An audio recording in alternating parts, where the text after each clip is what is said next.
Je comprends pas, moi, qu'on puisse faire des trucs pareils, vous voyez, je veux dire. En tuant mon fils, ils m'ont détruit.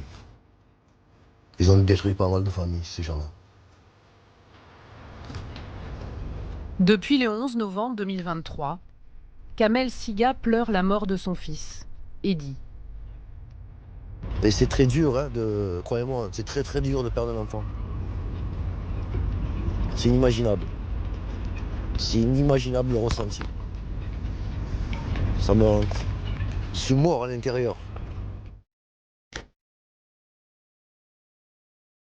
Eddy Siga est mort lors d'un règlement de compte sur le parking d'un fast-food marseillais. Une voiture visée par une rafale de Kalachnikov. 5 occupants à bord et 2 victimes. Eddy et sa compagne Éléonore, alors enceinte de quelques mois. Partons à Marseille à présent à un nouveau règlement de compte sur fond de trafic de drogue. Une fusillade a éclaté hier soir. Au total, 24 douilles de Kalachnikov sont retrouvées sur place. D'ordinaire, les familles de victimes se taisent par peur de représailles. Mais Kamel Siga a décidé de témoigner, de raconter comment son fils s'est fait faucher par la violence des trafics.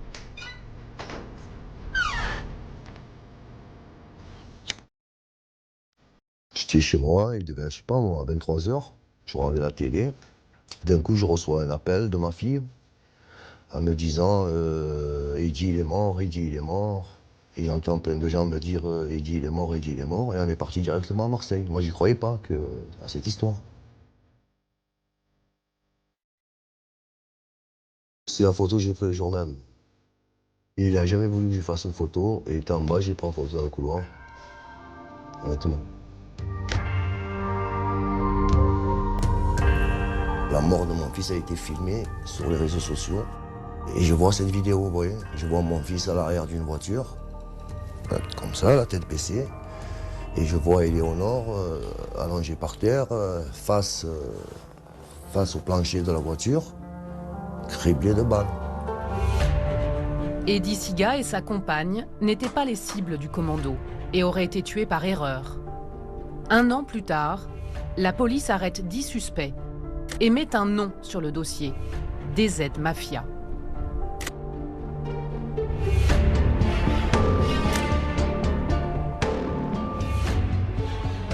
Depuis le XXIe siècle, c'est, mis à part les organisations terroristes, à ce jour le groupe criminel le plus dangereux qu'on ait connu, du fait de ses activités, du nombre de morts qu'on peut y associer.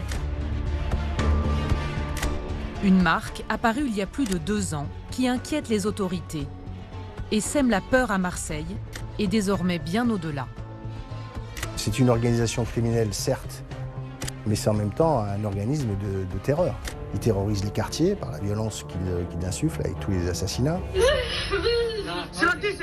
Trafic de stupéfiants, assassinats, mais aussi maintenant raquettes de commerçants et intimidation. La DZ semble sans limite et est en passe de devenir une véritable mafia. On a l'impression qu'il y a une nouvelle étape qui est franchie chaque mois, quoi. Ça va extrêmement rapidement. Et là, ce qu'on constate plus récemment, c'est qu'il y a des menaces qui sont adressées aux institutions, aux représentants des institutions, de façon complètement décomplexée.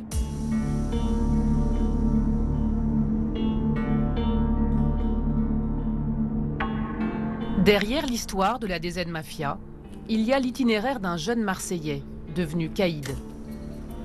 Il s'appelle Mehdi Laribi et est considéré comme le fondateur du groupe criminel.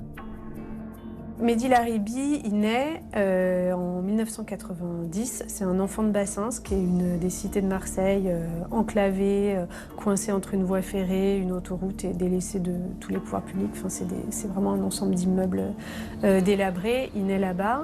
Il est connu des enquêteurs très tôt. Il a un casier judiciaire qui va se charger quand même dès son jeune âge. Sur ces rares images, il a 17 ans et tourne un film à Marseille. Il a été repéré par le réalisateur Karim Dridi. Ce gamin, surnommé rachitique en raison de sa maigreur, lui a tapé dans l'œil. Comment tu fais rien? Tu es fada, tu l'as dit. Tu prends pas pour un con. Je fais pas, moi. Tu le menaces avec ça, il va te le donner sec. Tu ne fais rien avec. Qu'est-ce qu'il y a? Oh pute. Vas-y.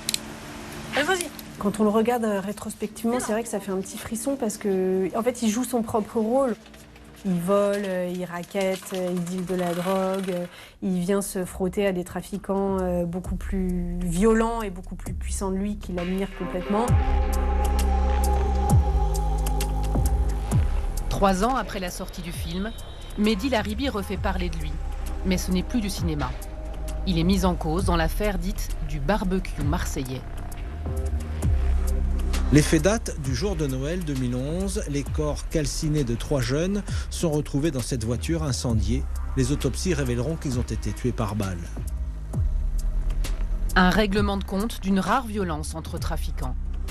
Pour les autorités, cet acte marque alors la naissance d'une nouvelle forme de criminalité. Le mode opératoire a été utilisé à une certaine époque par des grands criminels.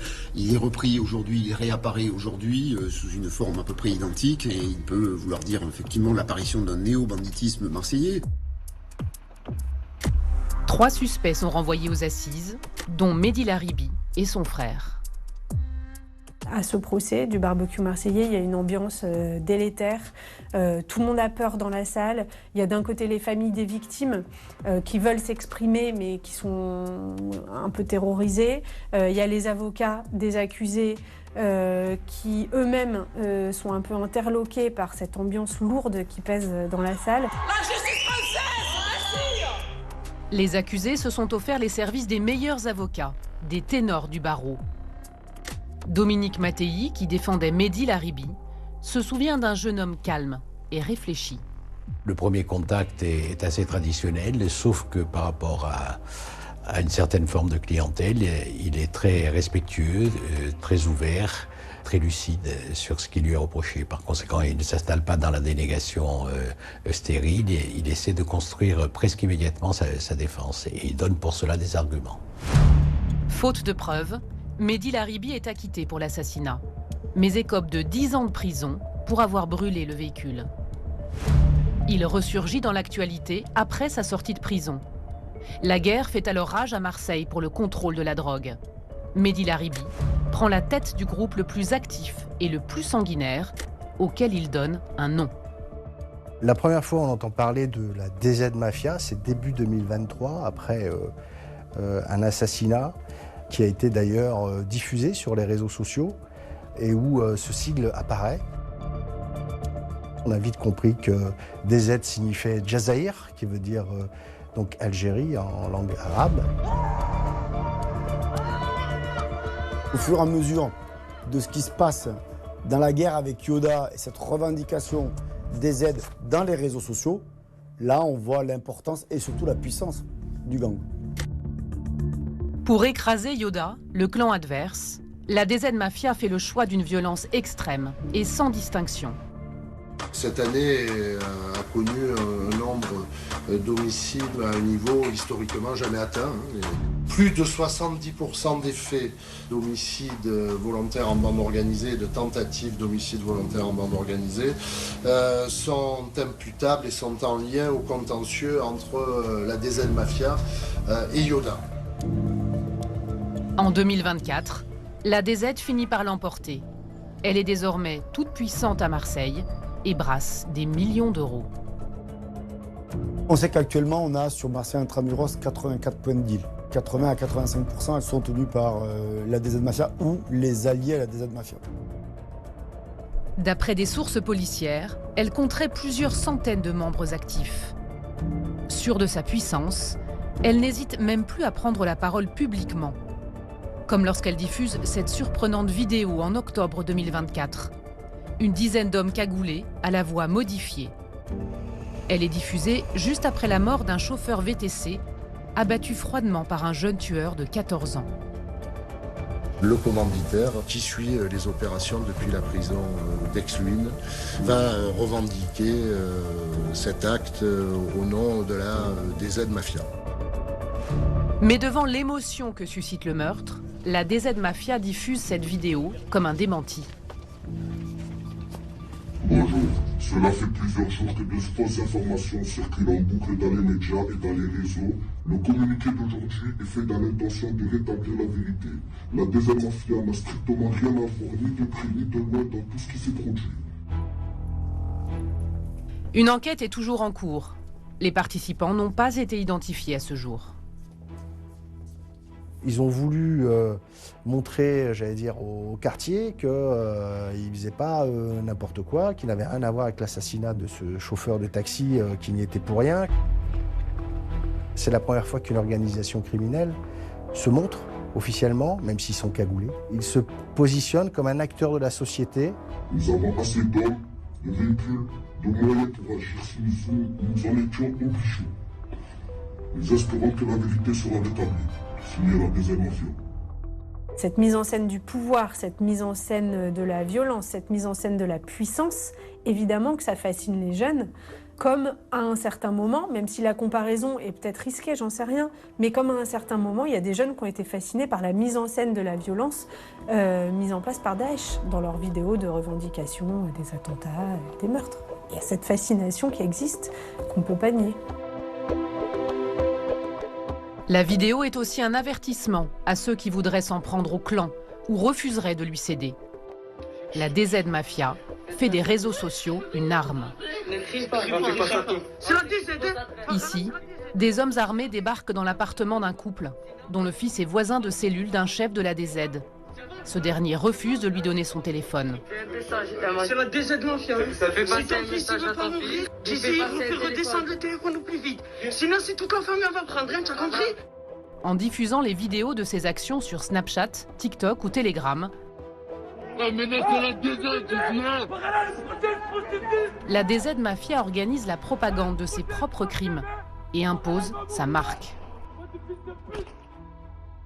Quand vous séquestrez la victime, que vous la torturez, que vous lui tirez dessus et que vous postez ça sur les réseaux sociaux, effectivement, là, il y a un impact psychologique énorme.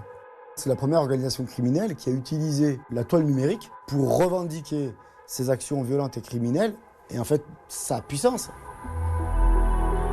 La renommée sur les réseaux est aussi un moyen très efficace de recruter une main-d'œuvre déterminée, parfois mineure, prête à tuer au nom d'une organisation qui fascine bien au-delà de Marseille. Comme ce jeune homme originaire de l'Hérault, arrêté dans le Var alors qu'il travaillait pour le compte du gang marseillais. Lui va être recruté par le biais d'applications cryptées où se présentent un certain nombre d'annonces avec des fiches de poste assez détaillées, une rémunération. On leur propose d'être logés, d'être également nourris. On a l'impression d'avoir une agence d'intérim qui propose différentes missions prédéfinies et très précises en définitive sur les différentes applications. L'identification de la DZ est assez claire par la position d'un drapeau algérien et selon mon client, il ne fait pas de doute que les annonces sont en lien avec cette DZ Mafia. Une organisation rodée et un fonctionnement hermétique. Le jeune homme ne va jamais rencontrer ses supérieurs. Sa mission, c'est de se rendre dans une ville qu'il ne connaît pas. Les échanges se font exclusivement par message, il n'y a jamais d'appel. C'est très compartimenté finalement, dans l'objectif toujours de préserver les donneurs d'ordre et les organisateurs de ce réseau. Les organisateurs gèrent tout à distance, par message. Ce n'est pas un hasard. Le fondateur de la DZ, Mehdi Laribi, alias Tic ou Rachitik, est aujourd'hui à l'étranger, sans doute en Algérie, estiment les enquêteurs qui considèrent qu'il organise depuis là-bas l'approvisionnement en stupéfiants. Quant aux autres chefs présumés de la DZ Mafia, Amine O, alias Mamine, Gabriel O, alias Gabi, et Mehdi Z, alias La Brute, ils sont tous en prison. C'est une organisation qui a plusieurs chefs, donc c'est l'avantage dans une organisation criminelle d'avoir plusieurs chefs, contrairement à ce qu'on pourrait penser. Ça les rend moins vulnérables, surtout si vous attrapez le chef. Donc c'est en fait une coalition de différents groupes criminels qui existaient auparavant, la DZ Mafia, et qui ont ensemble bâti une stratégie pour atteindre un but, dominer le crime organisé sur Marseille. La DZ adopte les méthodes d'une véritable mafia. Le narcotrafic ne suffit plus, elle tente d'infiltrer l'économie légale. Depuis l'été 2024, les extorsions se sont multipliées, touchant des dizaines de commerces, comme cette supérette. Il est où ton boss, fils de pute? Sors la caisse, sors la caisse. Sors la caisse, sors la caisse. Sur la caisse, on me dit. Attends, j'ai pas appelé, attends, sur la caisse. Attends, bas, tu as des sous. Tu as des aides. Voilà, tu as des aides, voilà. Le gang sème la terreur. Aucun commerçant concerné n'a souhaité s'exprimer devant notre caméra. Nous avons cependant retranscrit le témoignage de l'un d'entre eux, ciblé pendant plusieurs semaines par la DZ Mafia. Moi, ils m'ont envoyé des messages. C'est « si vous faites pas ça, on vous brûle ça. Si vous faites pas ça, on va tuer un tel. Si vous faites pas ça, on a le nom de votre fille. Si vous faites pas ça, on a ça. » Voilà, c'est vraiment comme ça que ça s'est passé. Du coup, j'ai mis ma famille à l'étranger, à l'abri. Si je parle, ils le sauront à un moment donné, parce qu'ils ont quand même un réseau assez large. Et donc, avec l'argent, ils achètent tout le monde. Quand je vois qu'ils ont réussi à payer des policiers pour avoir des informations sur des personnes, pour aller le tuer demain, ils peuvent avoir des infos sur tout le monde. Une situation inédite à Marseille, estime Bernard Marty, le porte-parole de l'hôtellerie-restauration dans le département. Au tout début, ça semblait être une rumeur. Puis après, on a eu des alertes plus sérieuses qui nous ont fait dire que ça n'était pas une rumeur, c'était bien réel. Voilà, je lui dis, voilà comme ta mère. On est vraiment dans un phénomène inédit de raquettes organisées. Ça arrive de partout. Je veux dire, le racket qu'on a connu de manière historique, ça ne se passait pas du tout pareil. On n'a jamais menacé les familles. Là, on menace. C'est ce qui fait que la peur est là. Ils veulent être les plus puissants, ils veulent tout prendre. C'est une organisation qui veut dominer, qui veut prendre l'emprise. Quand vous rentrez dans un système d'extorsion de fonds, de collecte d'argent et d'investissement dans la société, ça veut dire que vous voulez vous implanter sur un territoire. Dans le viseur de la DZ désormais, il y a aussi le monde de la nuit. Jusqu'ici, chasse gardée du grand banditisme historique.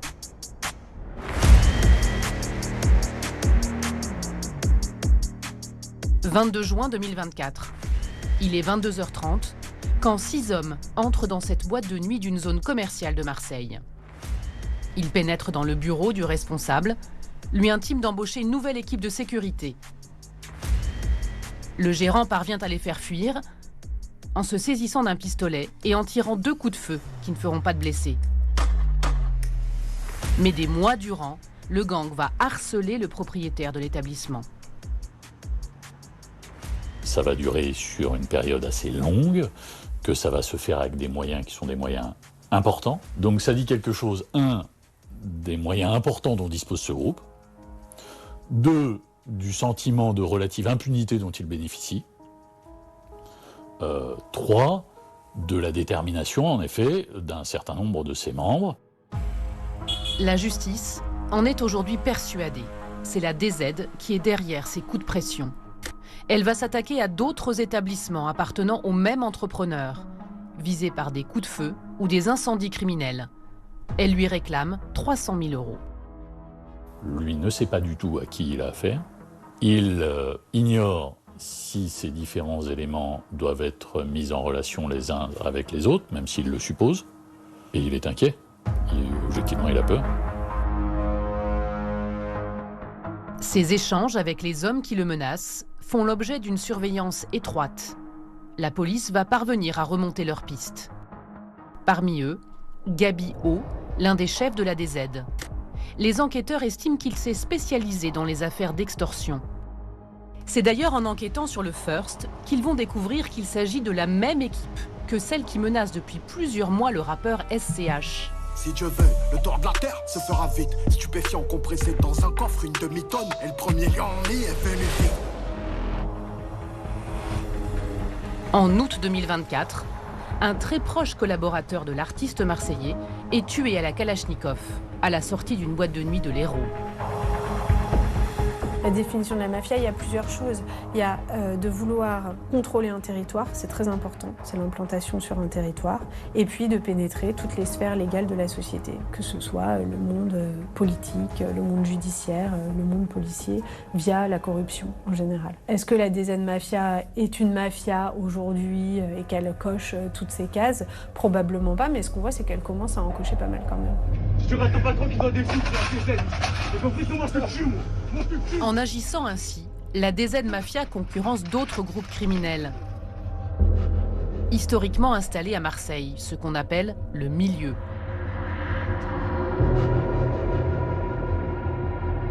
Nous avons pu rencontrer l'un de ses membres.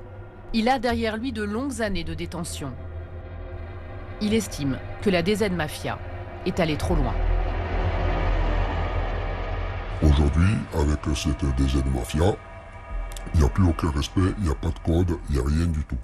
C'est une organisation criminelle qui est sans tabou, qui n'a peur de rien, qui recule devant personne et qui a oublié quand même qu'elle sera confrontée à un moment ou à un autre à des représailles, que ce soit avec les Corses ou avec les Corses marseillais, et la riposte viendra.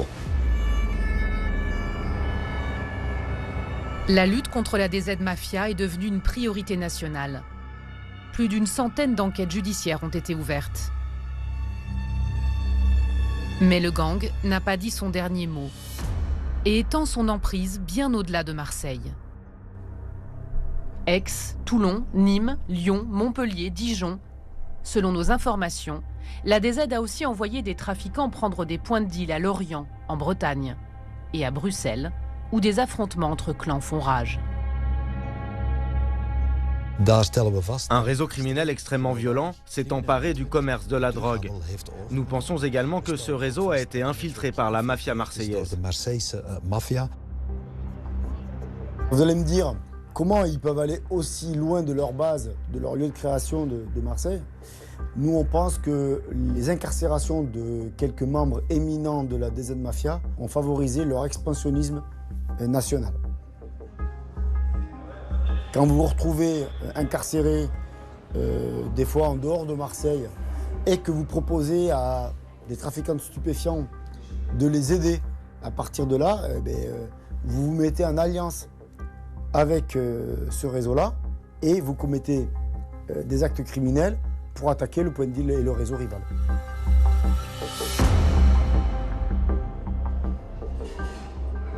Depuis 2023, 400 personnes soupçonnées de faire partie de la DZ ont été interpellées et placées en détention. L'enjeu est de taille. Selon le ministre de la Justice, le gang marseillais génère entre 5 et 6 milliards d'euros d'argent liquide par an.